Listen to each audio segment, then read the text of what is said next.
Hello, Foreign Entanglements viewers. My name is Rob Farley from the Patterson School of Diplomacy and International Commerce at the University of Kentucky.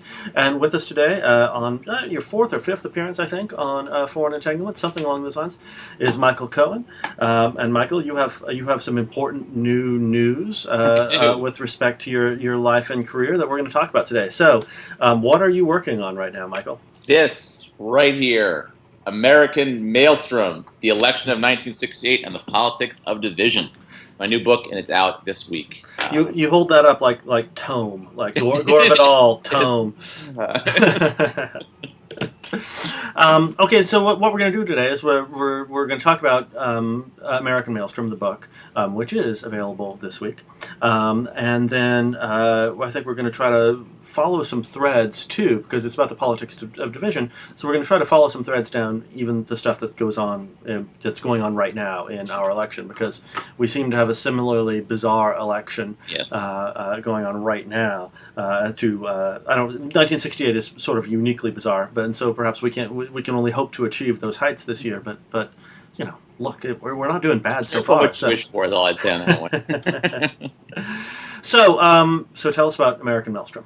Well, basically, this is a book that obviously looks at the 68 presidential election, but it really is about the 9 men who ran for president that year, and it's really like an extraordinary assemblage of political talent. You had Gene McCarthy, Bobby Kennedy, Hubert Humphrey, Lyndon Johnson, Ronald Reagan, Richard Nixon, Nelson Rockefeller, George Romney, and George Wallace. I mean, just an extraordinary group of people. I mean, these are the men who basically shaped post-war American politics from the 50s until pretty much the 80s.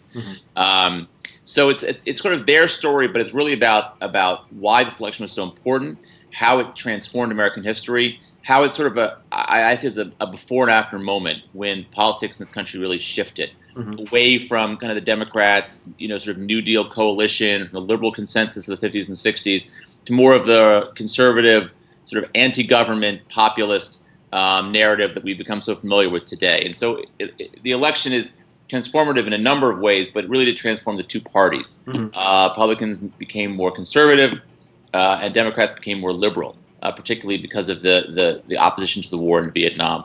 And talking about in the book, in my view, we're still living in sort of the maelstrom of 68, the legacy of 68, that it really did reshape not just politics, but how we talk about politics, how we think about politics, how we understand the two parties, how we imagine the two parties to be, and in so many respects, this campaign with Trump in particular as the likely GOP nominee really is kind of there's this pretty strong kind of thread between 68 and today.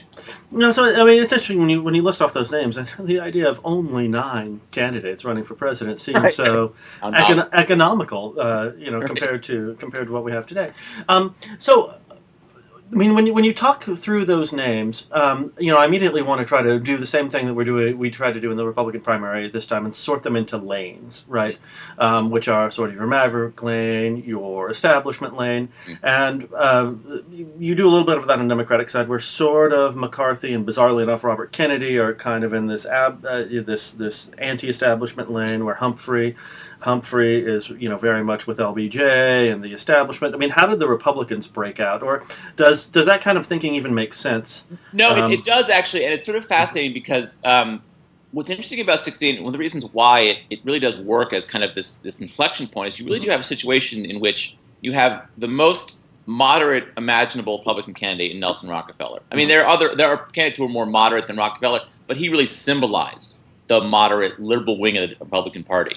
And then you have Ronald Reagan, who really at that point symbolized the conservative wing of the Republican Party. So you have these two extremes within the party. And then you have Richard Nixon. And you also have George Romney, who also was of the liberal moderate ilk wing of the party. And he ran and then he dropped out in March, and Rockefeller picked up the mantle.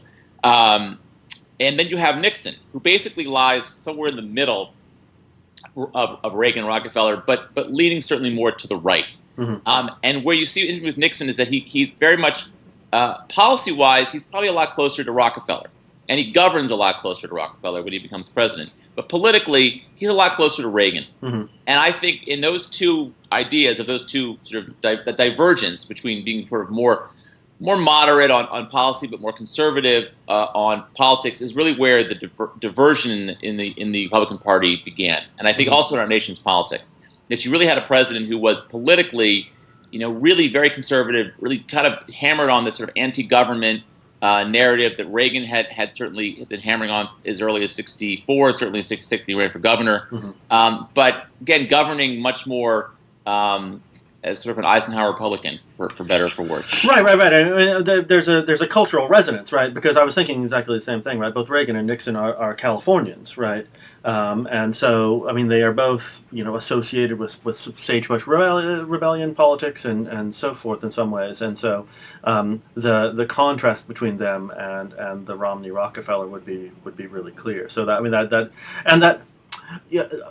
and despite the fact that Nixon's policy preferences do place him in a more moderate direction, right? He was certainly willing to eagerly and enthusiastically pursue what we would now call the culture wars, right? I mean, absolutely, he was all over that. And not so much in '68, by the way.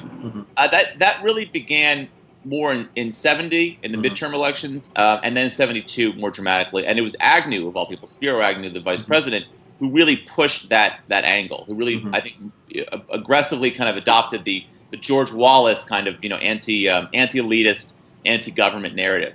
But again, even though Nixon won, even though he was seen suspiciously by both moderates and conservatives, he was somebody who I think understood the politics of what had happened in the late '60s better than anybody else did, and I think he understood that people were upset about integration, they were upset about crime, they were upset about the war in Vietnam.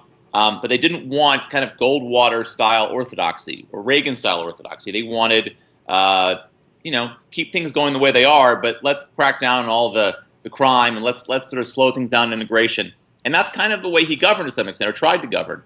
And I think, but also reflected, I think, that where the Republican Party was headed. I mean, it's interesting. It's hard to believe this now, but there was a moderate wing of the party in '68. Right. I mean, Rockefeller actually talked about the need to use government to, deal with the urban issues, to deal with crime. He talked about more government spending. I mean, this was part of his platform, and I think in his failure to win in '68, his third try at the presidency, you kind of do see the real sort of beginning of the decline of the moderate wing of the party. You really do see that the ideological direction of the party shifting very dramatically to the right. Which, by the way, everyone thought after what happened to Goldwater, the opposite would occur. They thought that the party would move much more to the middle. Maybe nominate a more moderate candidate. Romney was the early frontrunner. People thought that he would be sort of the logical kind of alternative to Goldwater. It didn't turn out that way. And really, I think after '68, the moderate wing of the party, they still obviously played a role. They still had influence in Congress, but on the national level, I think they really began a pretty precipitous decline. Right. Well, I mean, the elder Bush is sort of can be treated as the last one of those. Absolutely. Right. And still. Absolutely. I mean, it was very interesting. This was on the. You also were talking about this on the Democratic side as well, where Bobby Kennedy had to very carefully to do something which is much harder to do now, which is to be multivocal, right? Where because he was sort of simultaneously wanting to take advantage of his very serious and significant connections with the African American community to sort of really capture that community as part of his campaign, while at the same time having to make an argument based on his experience as Attorney General that he was in fact the law and order candidate. Right. So much of which was like trying to capture the white working class without alarming them too much about the African American. That's right. And by the way, I want to just go back one quick thing. You mentioned about the elder Bush. You're right. He's the last moderate Republican, but he actually ran like Nixon did in '72. He ran on the social issues. He ran on race. Right. But on Kennedy, I mean, you see it's really fascinating with Kennedy because on the one hand, I think, he understood that Democrats needed to have a new coalition. He wanted to create this new coalition of basically African Americans, Hispanics, and white working class Americans. And it didn't work out that way. But he was very hostile to unions, right? And that came also out of his Attorney General time, Absolutely. Right? And he very hostile unions, and a lot of folks on the left were very hostile to unions. They saw them as reactionary. They saw them as obviously a lot of anger over support for the war that existed among most of the union leadership. And of course, with Bobby, it was a little more personal because he'd gone after Hoffa in the 50s. Right. Teamsters weren't big fans, but he'd really he'd pissed off the AFL-CIO folks. I mean, the UAW people kind of liked him, but they still worked with Humphrey during the campaign, more or less. I mean, he didn't have a good relationship with them. But he tried this idea that he thought he could appeal to working class whites and appeal to minorities on sort of economic issues. And the reality is that the opposite kind of occurred. He did very well with with blacks and Hispanics. In fact, it's the reason why he did so well in the primaries, why he won Indiana, why he won California, and why he lost Oregon, because it's a pretty white state, so he didn't do very well there. But where he didn't do so well was among white working class voters, and in fact, Gene McCarthy did much better among them. Right. But there are some exceptions among sort of ethnic populations. Kennedy did pretty well, but particularly among the white middle class, particularly there, McCarthy did much better, and Kennedy was viewed very suspiciously. And that was very interesting too, right? These sort of the white ethnic populations that don't exist now in the same way that they existed in 1968, and that didn't exist in 1968 in the same way that they existed in 1928, right? Right. But that made the sort of this appeal to this thing we are continuing to call the white working class, but it made its appeal much more segmented than we really think about it today, right? Where we're sort of sort of Scots-Irish, and but now it's just a much larger encompassing term. So, I mean, this is foreign entanglement, so I want to talk about foreign policy. So, Vietnam is looming over this campaign as we're pushing in, and I made a joke yesterday on Twitter, something about that Obama is visiting Vietnam. Is he going to request another 200,000 troops so that he can pacify the country for good? And that came straight out of your book. I'm so glad. That's great. So, how is foreign policy affecting the latter portion of the Johnson administration, and especially Vietnam, affecting the latter portion of the Johnson administration, and how does it loom in this race in '68? So, the thing that I think is sort of most interesting about this election, about Vietnam, is that it was to a large extent an unforced error. That I think that Johnson kind of brought what happened in '68 upon himself by what he did on Vietnam, and I do think that Vietnam is, this will sound hyperbole, but I think it's actually correct. I think Vietnam destroyed the Democratic Party, and I think it largely because of Johnson. Johnson had escalated in '65 after saying he wasn't going to escalate, obviously, during the campaign in '64. He got pushback from, of all people, his vice president, Hubert Humphrey, who, after pushing back and being told not to push back by Johnson, he kept that to himself for the next couple of years. But Johnson's obsession with the war, obsession with winning the war, I think overwhelmed his presidency, overwhelmed his domestic agenda. And by the fall of '67, had become just an albatross around his neck and that of the party.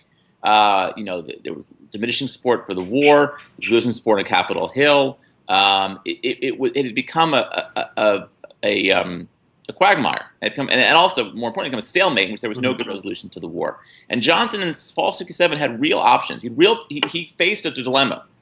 Can he go into the campaign with people upset about the war, people on the left of his own party upset about the war? How does he sort of deal with that issue? Does he escalate to try to win? Does he de-escalate to try to begin to get out of Vietnam and to pacify the left? And Johnson's decision in '67 is basically to do neither, to just sort of muddle ahead with this failed policy and try to convince Americans that things were actually going pretty well. And to me, the crucial moment is November of 1967. McNamara comes to him and says, basically, look, we got to cut our losses in Vietnam. We need to get out. We need to de-Americanize the war. We need to begin to move toward American withdrawal. And Johnson rejects McNamara's advice and pushes forward. And then, of course, 3 months later, Tet happens, Tet Offensive, which basically bursts any notion at that point the Americans had the war was being won. Right. And Tet is the big inflection point in '68, because when Tet happens, people say they lose all confidence in Johnson. And I mean not just the left, but the right as well. Right. So the right looks at Johnson and says he has no plan for winning the war. The left says that that nothing will cause Johnson to shift course on Vietnam. And by that point, McCarthy had already announced he was going to run against Johnson. No one thought he would do well. Without Tet, I don't think he does as well as he does in New Hampshire. Right. Tet becomes the moment people say we're sick of Johnson, And McCarthy runs this campaign basically against Johnson of saying, not so much against the war, but against Johnson. And this idea of change and this idea of an anti-incumbency campaign. And this allowed people who were both opposed to the war on the left and on the right to unite and coalesce around opposition to Johnson. And to say that there was just something fundamentally being done wrong here. And it was also interesting too that so again, as you point out, that in the 1960s, we had not yet arrived at the understanding that wars never have to be paid for, right? And so the money that was being diverted to the war was coming directly out of Johnson's social programs, right? And so there was and there was this bizarre notion we might have to raise taxes to pay for the war too, which he resisted seems primitive, but. But you have this clearly trading in an obvious way, eating into his domestic vision. Right. And what's amazing about this, and what I still can't get my head around, is that Johnson, in the fall of '67, he has to understand what a political downside Vietnam represents for him. I mean, the danger from the left, the opposition from even moderate Republicans now on Capitol Hill. I mean, there is the general sense that people have in the country that Johnson has no idea what to do on Vietnam.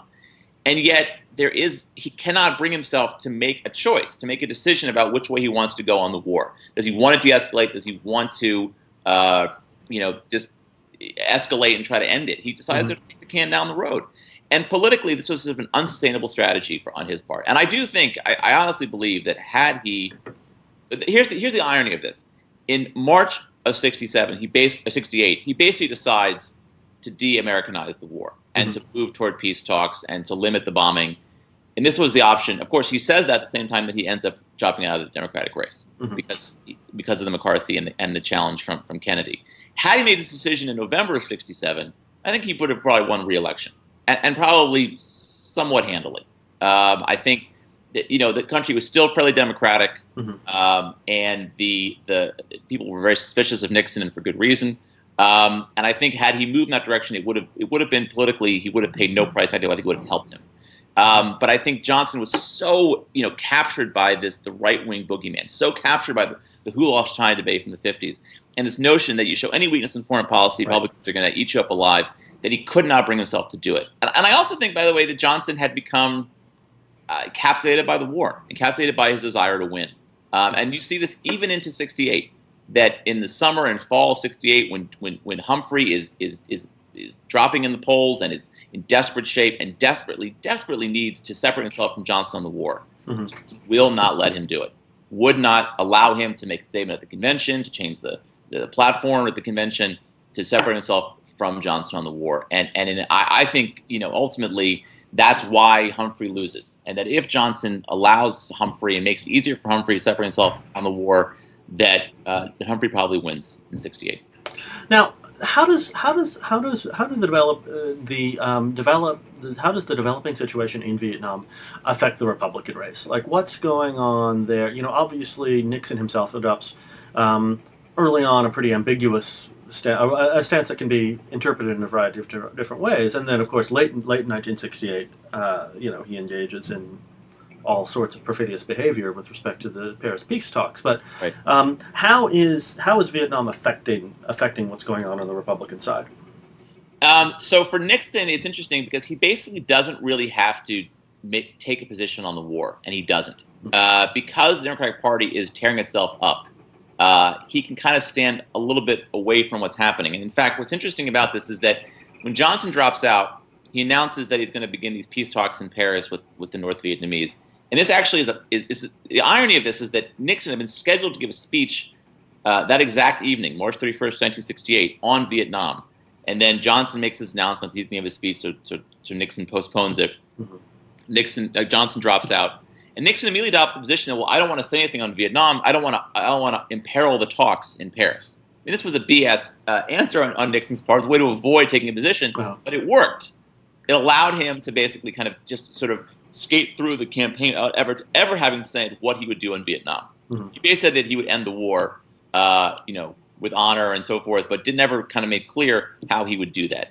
And it's sort of an interesting thing that Humphrey gets punished repeatedly up throughout the campaign, unable to say what he would do on Vietnam, and he deserved to get punished for it. But Nixon basically takes the same position and pays no price whatsoever. And the funny thing is that by the time the fall campaign comes along, it's impossible to tell even where the difference is between Nixon and Humphrey's policies. Right.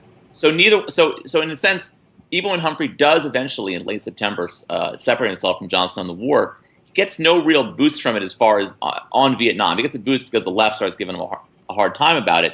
Mm-hmm. But the boost as far as it actually muddies the waters between where him and Nixon lie on the war. And that's partly, by the way, because Americans didn't know what to do. They wanted to do on the war. Right. Americans were very torn. On the one hand, they wanted to win, but they also wanted to get out. They basically there was some polls that showed that they wanted to sort of have your cake and eat it too policy. They wanted troops to stay, to go home, but they wanted to win. Well, it's not we want troops to stay, but we don't want them to die. We want to win, but no, that's the characteristic. What about Reagan and Rockefeller? What were they saying about the war while they were still sort of players? So Reagan actually took a, not surprisingly, much tougher stance on the war, much more aggressive, much more hawkish position, which ended up helping Nixon, because Nixon could say, well, look, traditionally Republicans had a very, obviously Goldwater especially had a very hawkish image on Vietnam, and so Nixon could sort of say, well, I think we should win the war, but I'm not as crazy as Reagan is. He didn't say that directly, but that was kind of the implication. Right. And actually, one thing that Nixon always his big advantage in '68 was that he always looked more moderate than the other candidates. So he looked more moderate on Vietnam than Reagan. He looked more moderate on crime than George Wallace did, and more moderate on racial issues. So he sort of was able to sort of find his way drafting in the middle between two unpleasant positions. As far as Rockefeller, he was actually pretty hawkish also, but didn't spend a lot of time focusing on Vietnam, and instead really tried to focus on domestic policy. By the time he got in the race, his biggest sort of argument was that I'm more electable than Nixon. He tried to convince Republican delegates that if he was a nominee, he would do better in the fall than Nixon would. And to be honest, he probably would have done. Nixon won, so winning is all that matters, I suppose. But he probably would have won by a larger margin had he been the nominee. Now, where do you come down on sort of the question that the what if, which is Bob Kennedy survives the primary process? What do things look like if he's not assassinated? So I have sort of a counterintuitive take on this. First of all, Kennedy would not have been the Democratic nominee. On this, I feel very confident. He was very unpopular within the party. The unions didn't like him, we talked about that earlier. Southern delegates couldn't stand him. He basically had his strongest support among blacks and non-white voters. He didn't have strong support among the establishment of the party, who really couldn't stand him. I think had he lived after California primary, he would have continued the campaign, would have gone to New York. But California was the last major primary, and my guess is that Humphrey had enough of the delegates wrapped up at that point that he would have been the nominee. It's important to remember this was pre our modern primary system. So back then, you ran in primaries, but they only got you a handful of delegates, and the real action was at these state conventions. And by the point when the California primary happened and Kennedy was shot, Humphrey had already wrapped up gotten support from most of these conventions, state conventions. This was a real Democratic establishment weighing in on support of Humphrey.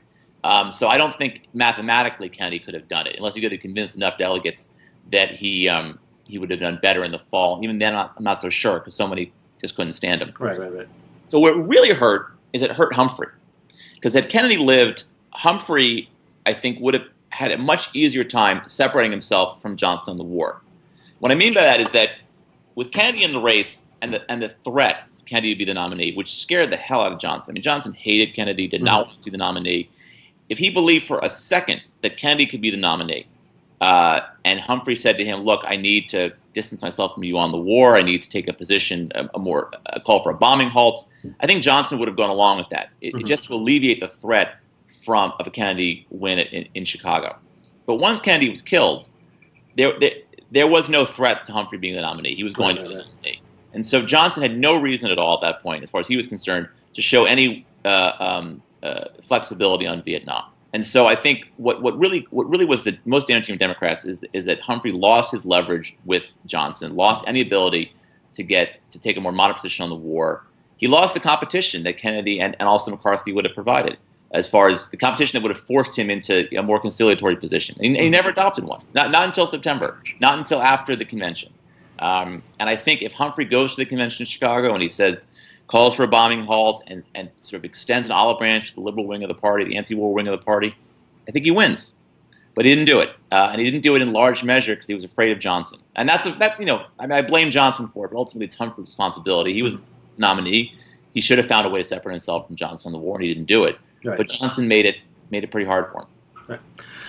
So moving past 1968, right, and like we had said before, this is about the politics of division that are still with us, right? So, what are the trend lines that you see emanating out of 1968 that then come to characterize our politics, our approach to foreign policy, sort of all the way down, right? I mean, obviously, a lot of these players stick around for a while. Ronald Reagan comes to play a dominant role in American politics for a very long time. Some of the other ones like Rockefeller fade, right? It's hard to explain to people now why Nelson Rockefeller was a big deal, unless you happen to be, part of the, New York drug laws or something like that, subjected to them.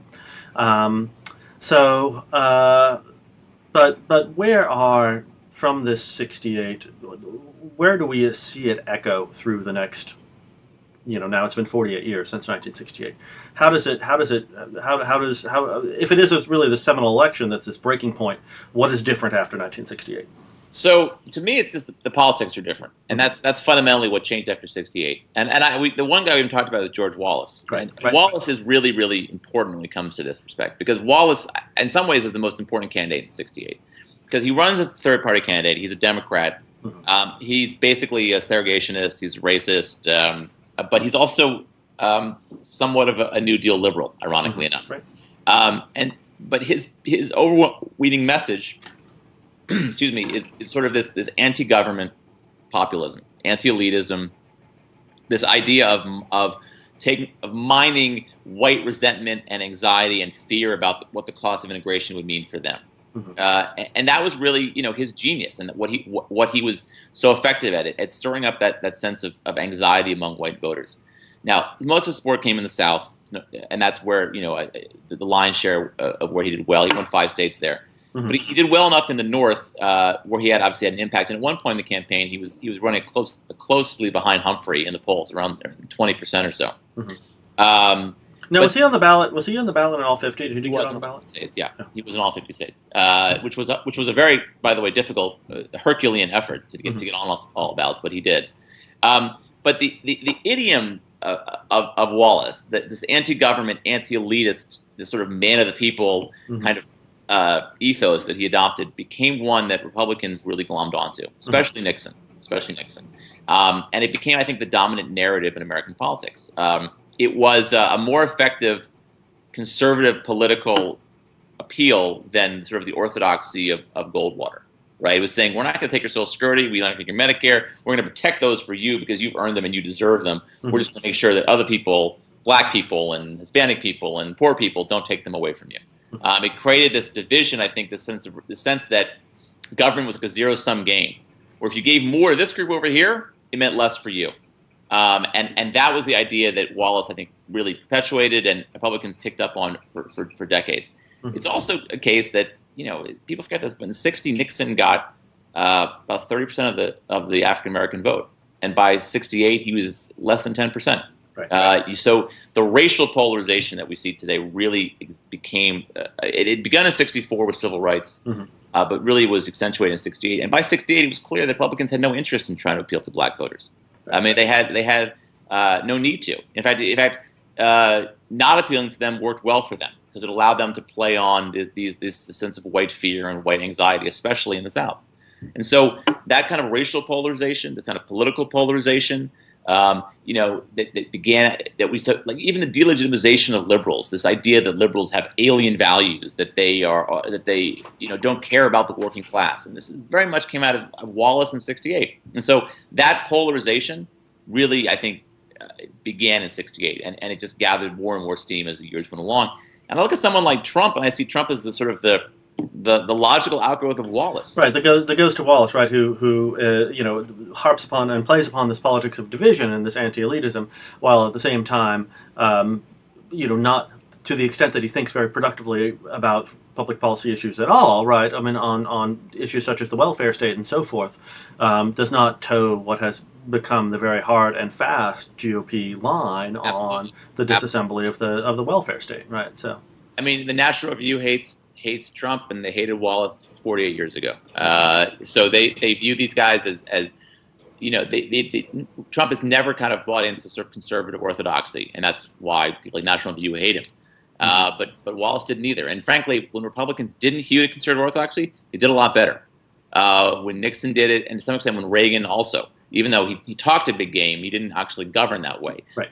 The mistake Republicans make is they govern like conservatives.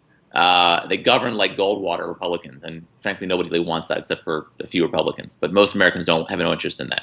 And I think people underestimate how effective Trump has been by not hewing to that kind of orthodoxy of that we've become so used to over the last 10 or 20 years among Republicans. So if I could ask you to widen our lens here a little bit from 1968 and start thinking about this trio of elections that happened 64, 68, 72, in which there's just this enormous variance in outcome, where we have just a crushing defeat for the Republicans, a narrow victory for the Republicans, and a crushing defeat for the Democrats in 72. And if we want to think about 2016, right? I guess one way to frame this is 2016 the way it's still kind of shaping up to be 1964. What does that mean about 2020? What does that mean about 2024? If that makes sense at all, right? Are we going to see a reconstruction of the Republican Party post-Trump? Assuming again that the Clinton wins by presumably a significant margin. What are the lessons of 68-72 have for what the Republican Party is going to look like in 2024? So this is what is kind of so fun about this book, because the contradictions they're so rife with contradictions. But so here's the thing about this: 68, all these social political forces come to the fore in this 1 year, right? Crime is on the increase. You got civil rights laws being passed, integration is occurring, all these different things that are roiling up Americans. But having said that, if Lyndon Johnson acts differently on the war in Vietnam, I think Democrats win in 68. And I think we live in a very different country today than we do. I think that if Johnson is able to pursue a course on Vietnam that is less hawkish, that if he cuts bait in 67, he doesn't even escalate in 65, then he probably wins in 68, and the Republicans, by losing 3 fair elections, are forced to move more to the middle. They have no choice but to do so. So it's weird in a way, because I think I could argue that 68 is this inflection point. I do argue that in the book, but it's an inflection point that was also created by the personalities of the people who were running. And so to answer your question, I fully expect Hillary Clinton to win in November, and to win by a big margin, win in a Goldwater style victory. So 4 years after that, will Democrats continue to hold on that advantage? I don't know. A lot of it would depend on how Democrats deal with that kind of victory. Do they overreach? As Johnson overreached on Vietnam. You could argue he overreached on Great Society too, and I sort of argue in the book, but I don't think it was as dramatic an overreach as it was on Vietnam. Do they govern in a way that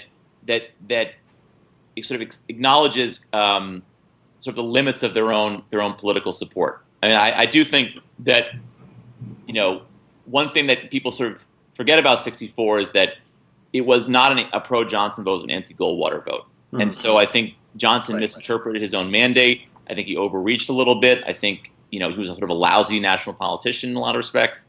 He tried to do too much, and he governed fearfully. He governed as though I can't de-escalate on Vietnam. I have no choice but to escalate in Vietnam, or I'm going to pay a price for doing so. So for Democrats now, the question is, if they do win, how do they sort of deal with that mandate? And also, do they think it's a mandate, or do they realize that it's more, as much as anything else, an anti-Trump, anti-Republican vote? I think that's the best way to answer the question, because I have no idea after November. Literally not a clue. But my guess is the Republican Party will be in serious, desperate straits. How desperate? I don't know. No, as desperate as the party can be, that still control so many state legislatures and everything else, which they remain likely to control, right? Even if there are national level moves, right?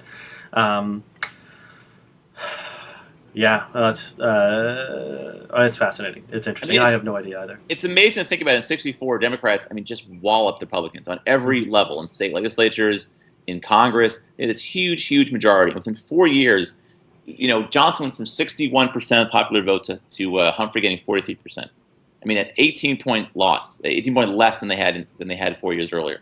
It's extraordinary. Now they kept control of Congress for a long time after that. Right. But the kind of energy and vigor of liberalism that you saw in the mid '60s really disappeared after '68. Well, and Wallace is, I mean, and this is another place where Wallace's candidacy matters, right? Because Wallace, sort of does demonstrate the independence of the Southern Democratic faction, or the potential for the independence of the Southern Democratic faction, which, had always been there, and certainly FDR had to deal with that problem, and ever since the New Deal coalition, there'd been this understanding that the Southern Democrats,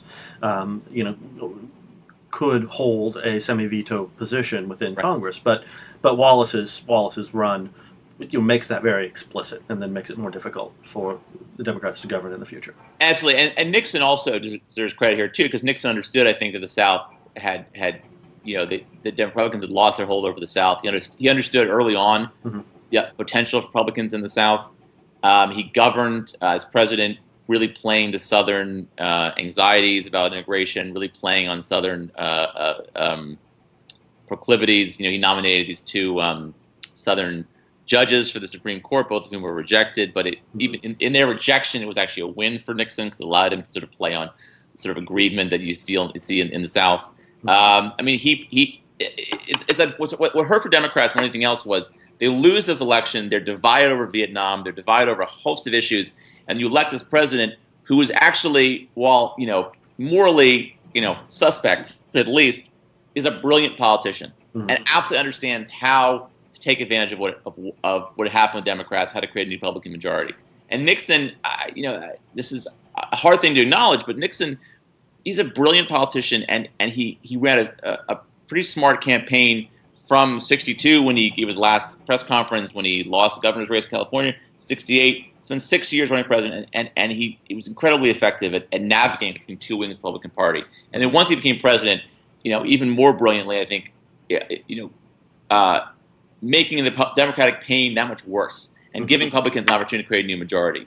If not for Watergate, I think that you see a pretty sustained period of Republican dominance in Congress and in the presidential race. I mean, it's funny, because someone said to me the other day, like, well, Republicans, they won a bunch of elections out of that, but they didn't control Congress, and they lost in '76. And I really do view a lot of that as an anomaly. The '76 loss was an anomaly. What happened in '74, losing so many seats in Congress, an anomaly. If not for Watergate, I think Republicans go on a very sustained period of political. You see eventually happen in 1980, basically. Right. I mean, '76 was crazy from within the Democratic Party as well. As we've been talking about this, I guess another thought has come to mind. Obviously, the Republican Party during this time is putting up two enormously important Western politicians, right, with Reagan and Nixon. And at that time, there were also, a number of other really sort of relevant, important Western politicians, really, in both parties. What, I guess, I wonder if you have any thoughts about this. And I'm a West Coaster, so I mean, it seems that our politics now are as east as they have ever been, right? As east and south as they have ever been. Not ever, but certainly more so than the last 40 or 50 years. Yeah. I mean, I suppose the big exception to this would be the McCain-Palin ticket, where you have two Westerners on a ticket. But even those, right? I mean, the source of McCain's popularity is not primarily his association with Western politics. It's his military service, and Palin's just a disaster. Right. I guess, but it's fascinating to me that the West seems to be playing now a less relevant role in American politics than it did during the second half of the 20th century. It's interesting. I hadn't much thought about that, but it's an interesting shift. You're right, and I wonder if part of that's because California, in particular, has become less of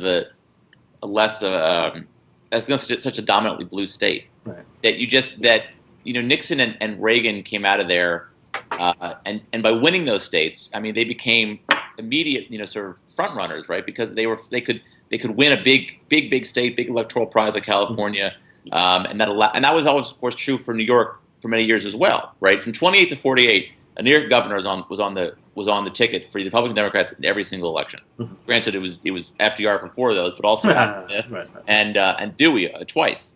So you just had this like, part of it because New York was it was a big electoral prize. And I think I wonder if some extent California not being as prominent is just because Republicans just can't compete there. I mean, so you can't see candidates coming out of there. I mean, there haven't really been Democratic politicians in California. I think have been doing well on a national level. Jerry Brown. Jerry Brown, he's sort of a unique view, right? I mean, he never really stood a chance of winning in '92, right? And so, right. It's hard to say how the regional thing plays out. I mean, I will say is that after '68. The Eastern control of the Republican Party certainly ended. Mm-hmm. That's the big. I mean, that began in '64 with Goldwater, but really was crystallized in '68. And so by that point, it became much harder for the East Coast wing, the moderate wing of the party, to control things. And so that I think explains a lot of the shift you saw, for someone like Reagan in 1980, and to a lesser extent Nixon, who obviously was when he ran in '68, but I think was a New Yorker, although obviously he was born and raised in California. This election's weird as far as the New York thing. I mean, right? I mean, it's also weird that Massachusetts still gets every time there's a Massachusetts candidate as well. I'm not sure why. I wonder if that's just luck or if it's just if there's some larger sort of thing about that as far as the Democratic Party. Right. All right, well, Michael, thank you for joining us. And all foreign Entanglements viewers, please run out right now, or maybe not right now, wait for 2 days. Run right now to your closest Amazon.com. Amazon or Barnes & Noble as we speak. Mm-hmm. They'll be in your bookstores on Wednesday. All right, fantastic. Well, thank you for joining me, and we should do this again probably before the election is over, just so we can make more comparisons and prognostications that'll be wrong. So I like it. Absolutely. All right.